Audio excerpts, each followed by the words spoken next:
Sit. Hey up guys, Dave H here. It's such a beautiful day. I feel like such a lucky man. The song Lucky Man by the Verve is a classic 90s track. Let's have a listen. Oh,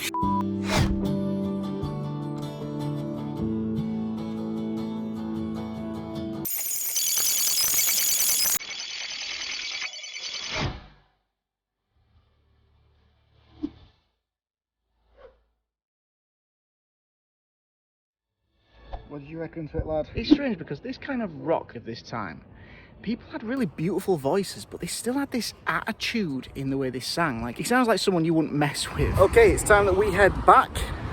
Let's have a look at what's going on. The song is basically just 4 chords, so dead simple.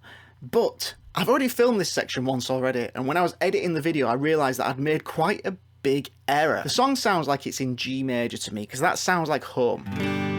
So the first part is just 3 chords. It's the 1 chord G major, going to the 5 chord D major. When I figured this song out years ago, I figured this out to be an A major chord. A major isn't in the key of G major.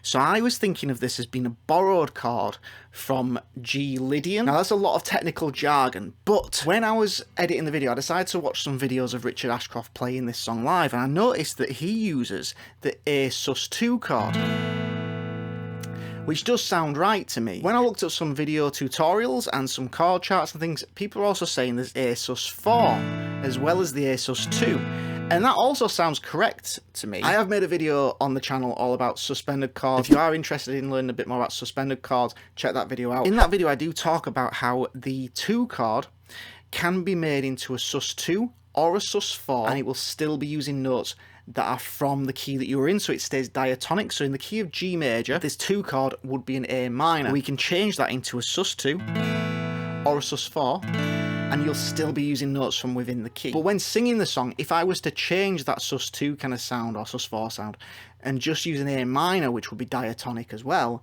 it just doesn't sound right with the vocal. But either way, the chord progression is actually still quite straightforward. It's just a G major to a D major with that sus2 thing, and then to an A sus2. And I always think those sus chords have quite a dreamy or ethereal kind of sound to them. They sound really good. And the only other part really is this pre-chorus section where he changes it to the relative minor. So we're in the key of G major, the relative minor of G major is E minor, so they change it to an E minor, which has a really nice change to it. Then to the 1 chord G major, so that's 6 to 1, to the 5 chord D major again, and then they're going back to that 2 chord A sus2. And that's pretty much it. I mean, the chorus is the exact same as the verse, so just back to that same chord progression.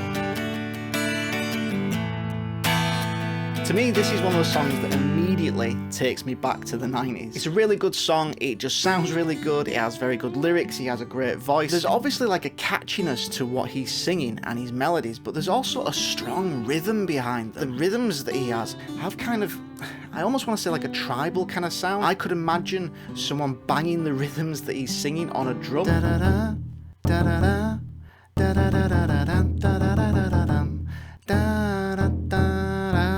I don't know, these are just things that I found interesting when I was having a quick listen to it earlier today.